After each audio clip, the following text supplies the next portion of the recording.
Hello, everybody. It's George from Ireland. Welcome back to the channel once again. So, in this, I'm going to comment about Donald Trump's arraignment. So, the quondam president of the United States, he was arraigned in New York City a few days ago. Obviously, it's the Easter weekend, so nothing was happening, today. Nothing would happen on Monday, likewise. So, he's formally charged with 34 counts of falsifying records. And it all dates back to around about 2015 when he paid the pornographic actress Stormy Daniels, that's her stage name, not to disclose any particulars of their relationship, $130,000. But he did advise intermediary Michael Cohen, his lawyer. He gave the money to Michael Cohen. Michael Cohen passed it on to Stormy Daniels. The non-disclosure agreement used the alias John Barron for Trump, and he very commonly uses that one. Notice Trump's middle name is John, and his youngest child is named Barron. A baron with a double R. I'm not sure if Trump realizes it's an aristocratic title as well, baron.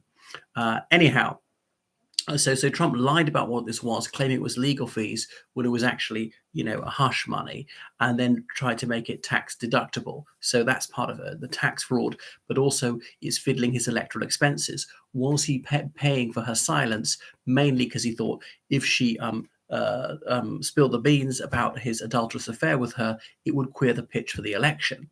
So is it the Attorney General of New York, whoever that elected official is, he campaigned on the basis that he was going to proceed against Trump. Now, in England and Wales, indeed the Republic of Ireland, we would see that as wrong, because it's making justice partisan, it's politicizing things. But anyway, that's the way it works in the United States.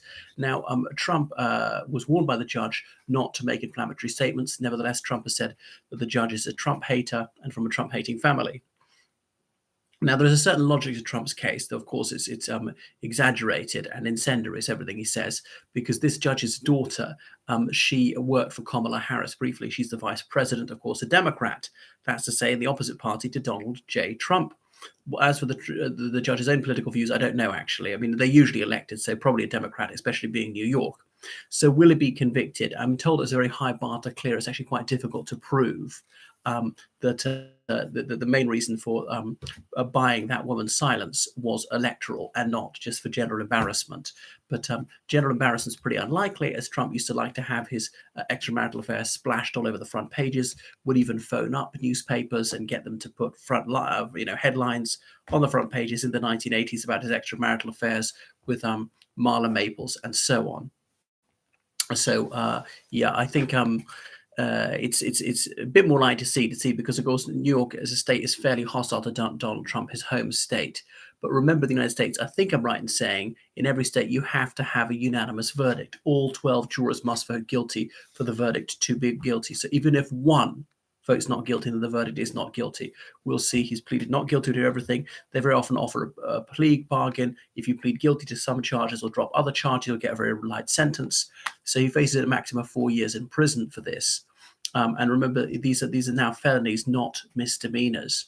But this has electrified the Trump base. They're furious, of course. In their view, Trump could do no wrong. The laws of logic, of nature, of anything, of law, the law of law doesn't apply to him. Indeed, he can get away with any crime. It's his own Fifth Avenue principle, which he articulated in the 2016 campaign, saying he could shoot somebody dead on Fifth Avenue in New York City in broad daylight and get off scot-free. So he's got clean away with huge-scale fraud with Trump University, things like that for decades. He's never ever had his collar felt.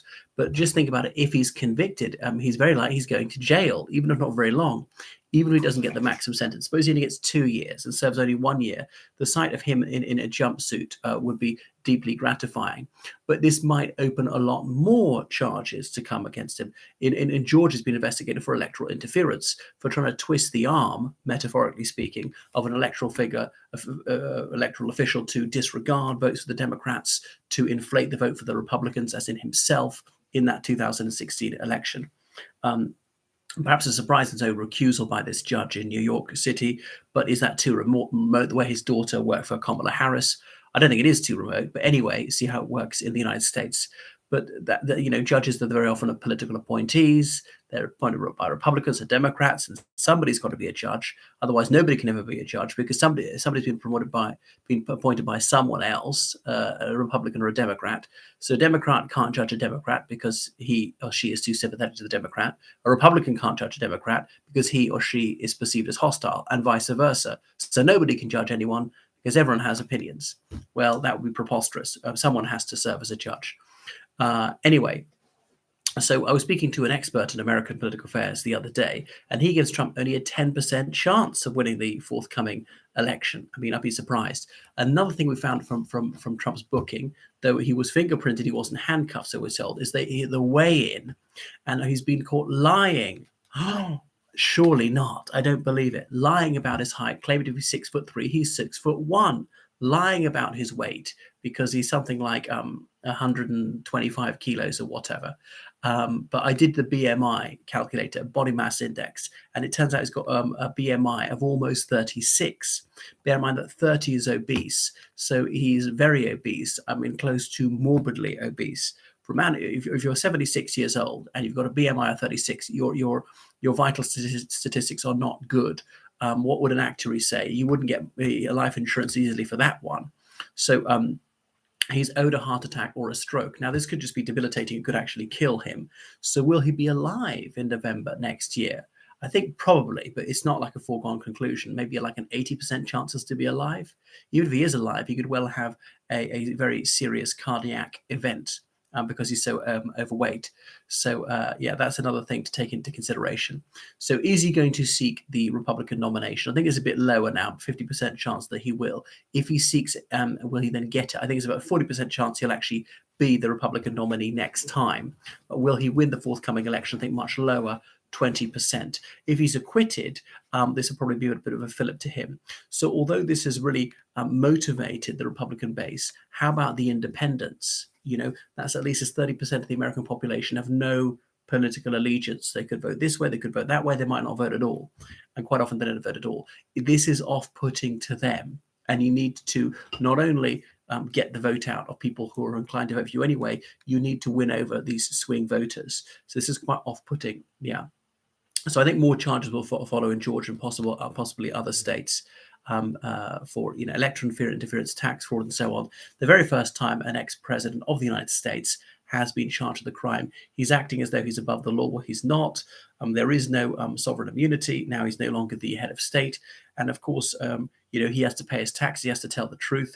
Making perjurious statements in these official documents is, of course, a crime. Otherwise, why should anyone tell the truth and pay their taxes? So we shall see what the outcome is going to be. I think he's likely to be convicted on at least a few of these, probably not all 34. He could change his plea later on when the trial commences, but it's going to go on for several months, so I've been told. Right, thank you so much for watching my channel, and please donate on PayPal. Goodbye, and have a happy Easter.